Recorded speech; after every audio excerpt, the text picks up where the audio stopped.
Welcome to another edition of Future Changes. I'm here with CJ again, and we're going to be talking today about body image in terms of women playing sport. Does it make a difference, and does it affect women's opinions on whether they're going to play rugby or football or perhaps netball? Welcome again. Hello, how are you? I'm good, thank you. Nice to see you again. Yeah. So body image, we know there's a lot in the press about mental health issues. So certainly in the younger teens, and body image is one of those things that kind of is encompassing with it. Now, I know, having grown up in an area without social media, it wasn't quite so bad, but there were little bits of bullying. In terms of sport, do you think that body image generally does have an impact on the way women choose what they're going to do? I think when we were younger it wasn't. You know, if you was a tomboy, you was a tomboy. There's no getting out of that, and I am 101 tomboy.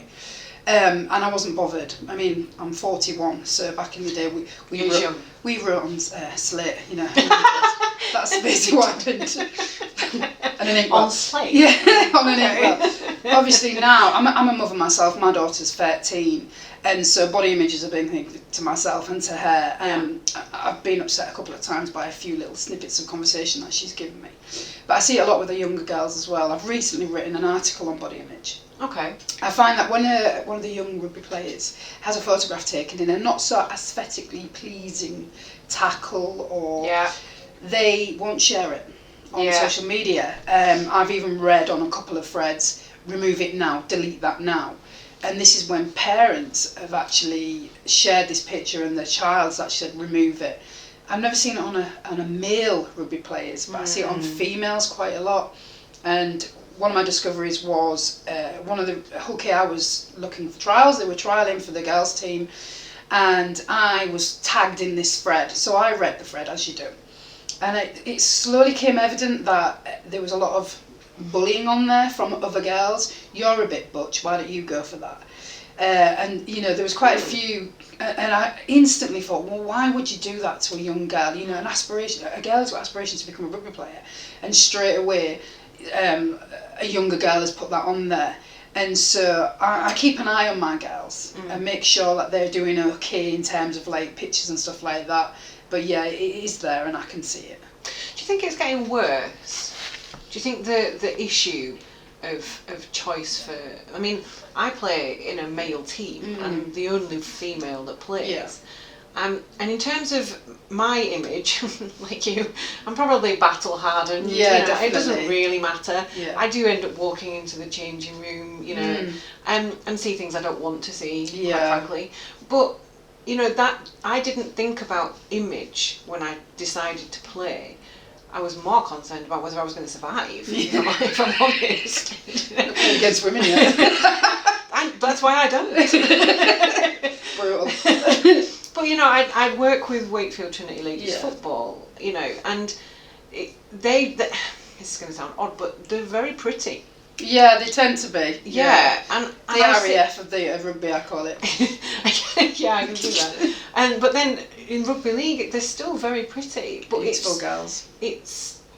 I find it very almost disheartening. You know, if you look at Nicola Adams, or you look at, you know, this swimmer, I can't remember her name. I can't remember her name. Becky Adlington. Yeah, Becky Adlington. She had body image. She had problems online. They have all, but they've quite the sports where you're exposed.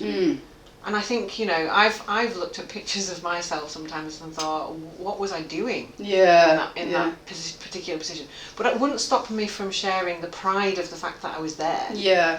You know. But that comes with your maturity. Yes. And I believe when a young girl is at 16 up into the 20s and even over in 20s, the emphasis on body image now, pictures, filters, all these kind of things are very important to younger girls.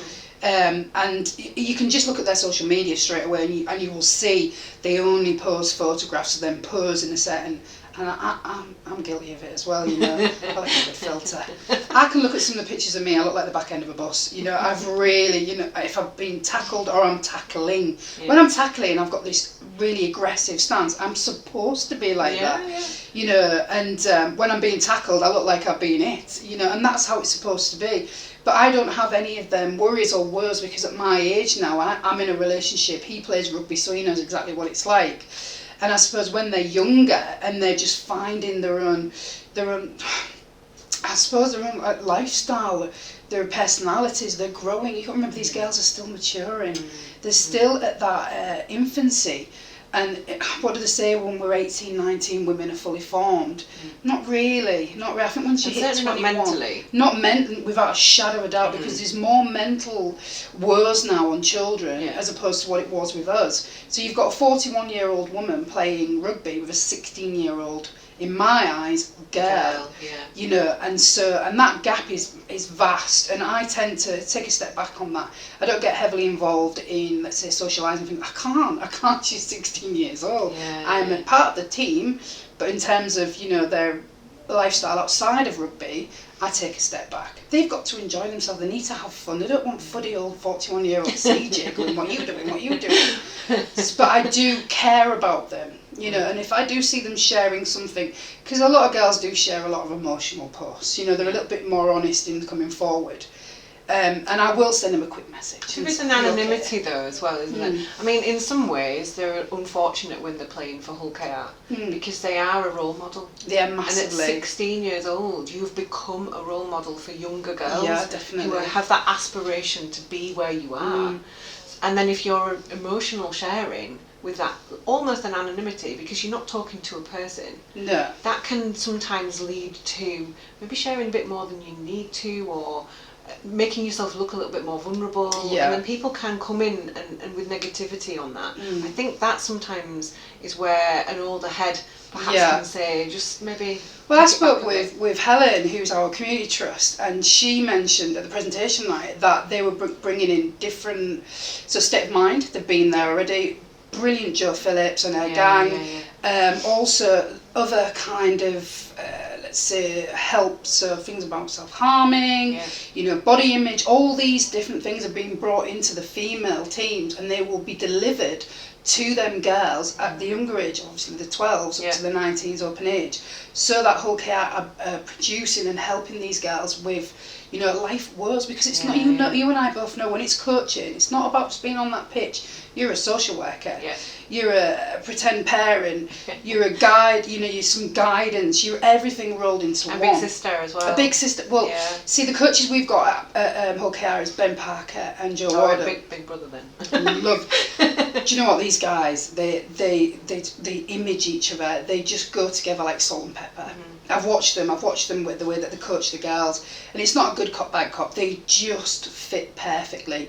And Ben's even told me himself, I've come into this coaching role and I've got all these young women, you know, inspirational women in front of me, and I'm learning as I go along as well. And he's got a really good, how can I put it in the terms of an approach. He knows exactly, he's got it right, the balance is there, he knows how to be a coach, and he also knows how to be that guidance as well. And you can't teach that. You can't teach that. It's there. Natural, isn't it? It's a natural thing. And Joe, again, he comes in and he also mirrors that. At such a young age, he's 21 himself. And he's gone through a bad part himself. He had to leave Hull KR because of injury. And that's a mental thing for him. You know? But that's a massive learning curve at the same time, isn't it? Massive. Yeah. I do, this is going to sound odd, but I'm going to describe it as an experiment. But I work a lot with girls with eating disorders because I'm a nutritionist. And I've taken them away from social media completely. Definitely. And I mean, they're not allowed to look at magazines, they're not allowed to look at social media at all. And I send them to their phone images of normal women, rugby players, you know, sports people, that look normal. And then after a period of 3 months, I show them images that they aspired to look like. And they are horrified. Reality. You're giving them reality. I'm giving them reality, but in terms of a worldwide phenomenon, I can't produce that. No. But it showed me how much they were influenced by what they were seeing. And the photoshopping that was going on those pictures. Yeah. You know, you're looking at an image that is just unattainable for a normal person. Well, I'm a mother and I know that. You know, I'm a mother of 3 children. I have a 21-year-old and 2 13-year-olds. And I look at my daughter and the way that her body's developing now. And, you know, I look at my body. I've had 3 kids and I play rugby. So my body's a bit battered anyway. I've got a map of the M62 with stretch marks, you know. It's not the nicest to look at. But, you know, I've bore 3 beautiful children. Yeah. So do you know what? Yeah. It is what it is. Yeah. You know, as long as I'm fit and healthy and I can look after my children and see them develop, I'm okay. But these young girls and young teenagers, they're still finding themselves, and so we have to be prepared for all these questions that they're asking. Is there anyone that you, I mean, obviously within rugby, do you have a RL Cares? Is there anyone that can go to for help with, you know, if you could direct or signpost a young girl that needed help, is something like that for them? It will always be the community trust of the team that they're in. There's always a welfare officer in there. Every single team has a welfare officer, whether it's grassroots all the way up to Super League. There is somebody appointed there. If you don't feel comfortable with that person, maybe it might be a male and a female, then they will find somebody, you know, an alternative. There's always somebody there. And when they look at their problems, as small as they think it is, it's not. You know, we will, as a group, you know, coaches as well, we will help empower these young girls if they need it to be. And I've seen it at Hull KR, and honestly, it's so refreshing to see. It's quite a new concept though, isn't it? You know, like you said, having the girls talk about the self-harming. It's something that people don't really want to talk about necessarily. I think it's quite difficult to approach that, isn't it? But if I'm suspecting that one of my peers or my teammates is maybe having a problem that they don't share or they haven't opened up about, you know, that in itself, you need to open up yourself. Go to your coach, say you've got a concern. Yeah. You know, because the people who don't talk about it are sometimes the ones that are most in trouble. Yeah, definitely. And I think for me, you know, it is okay to talk. If you want to talk, please do talk to somebody. But I think there's also that observational element that somebody might not be right. And actually, they might not talk about it, but they need support. Yeah. So we have the players' code of conduct and we have the coaches' code of conduct. I call it a buddy system. You keep an eye out on people, you know, and likely so keep an eye out on myself. I've got a few friends within the team. You know, we have characters, don't we? We have the bolshy, you know, the really loud, and then we have the quiet ones. And then we have one girl at my team who's hilarious. She speaks maybe once or twice a year, and every single time that she speaks, it's hilarious. She just drops these one-liners. I absolutely love her. Leah Ward, really good girl. So there is that, but that's what teamwork is, camaraderie is. It's knowing the person next to you, knowing, hang on a minute, she's not normally like that. Why is she being like that on this training session? There must be something wrong. It's just a quick word in the captain's ear, in the coach's ear. I think for us older girls, you know, we seem to pick up on that vibe anyway. And you're a mum, so you probably have more of an instinct with it. We've got quite a few mums in our team. You know, we've got a lady called Stacey Blakely. She's absolutely crazy, and she's hilarious. But she's not from East Hull. Yes, she's from East Hull, there you go. And she picks up on everybody, but she's always laughing. She's very jovial, you know. And then we've got ladies who haven't got children, but they've got nieces and nephews, you know. And so it's a case of keeping an eye on each other. I'll scratch your back, you scratch mine. Buddy system. Just ask them, are you okay? Somebody could be dropping a ball for the whole training session, and you're like, that's not like, apart from me, I'm always dropping a ball. That's not like... That wouldn't be an indication for me. No, it wouldn't. Drop ball queen. I like to get one in, you know, I don't want to disappoint the fans. Knock on. In fact, actually, if I caught it, you'd probably be more likely to worry. Yeah, I'm knock on queen, I'm not really. But if, like, say for an example, I was catching all the balls, or if someone wasn't, and, you know, someone you know is a very strong character, and then she just seems to be not coming in on the tackles, or getting involved, I would definitely either listen, maybe, or go up to one of the coaches and say, I think she's a bit off today. And 9 times out of 10, our coaches already know. Yeah. They already know, and that's how I know they're good coaches, because they'll just go, yep, noted. And that's, you don't need to say much, you can just say, keep an eye out, and they'll nod. And that's how I know, you get to know every single one of your players, their strengths, their weaknesses, and their lifestyle and what's going on in their life. And that also comes with captaincy and vice captaincy as well. So getting to know your girls and your men, obviously, if you're in a male team. But like I said to you before, you just can't teach it sometimes. If you could predict your future within the sport, I mean, I'm presumably you're not going to play forever. No, I'll fall apart. I'm cyber glue at the moment. Is that sort of you, because you're very passionate about this? Yeah. Is that the sort of thing that you'd like to roll out? Yeah. So for me, I'm looking at carrying on with my articles, carrying on with the reporting side.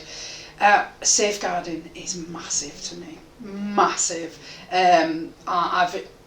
I'm an advocate of it. I enjoy safeguarding. I make sure everyone's sorted in terms of like how they're doing and things like that. But I would like to get involved in a lot of that. So teaching, maybe going to other clubs, explaining to them why it's so imperative that we do safeguarding and how to actually do that. Yeah. Because safeguarding, again, you can't just teach it. There's a couple of courses that you can do online, and but in reality, what one person deems as bullying, the other one might not. Yeah. And we've also got all these differences of cultures and cultural differences. I've worked in Afghanistan, I've worked in Nepal, I've worked in a lot of Middle Eastern countries, so culture to me is second to none, especially when I was in the military as well. Other people don't know that. They don't understand that. They may be going through Ramadan. If you're going through Ramadan, you've not eaten for 12 hours from dusk till dawn. Yeah. That girl's tired, she's dehydrated, she's hungry. Yeah. She may be at the start, if she's under 12s, under 16s, starting to become a woman. Yeah. And we all know that transition is.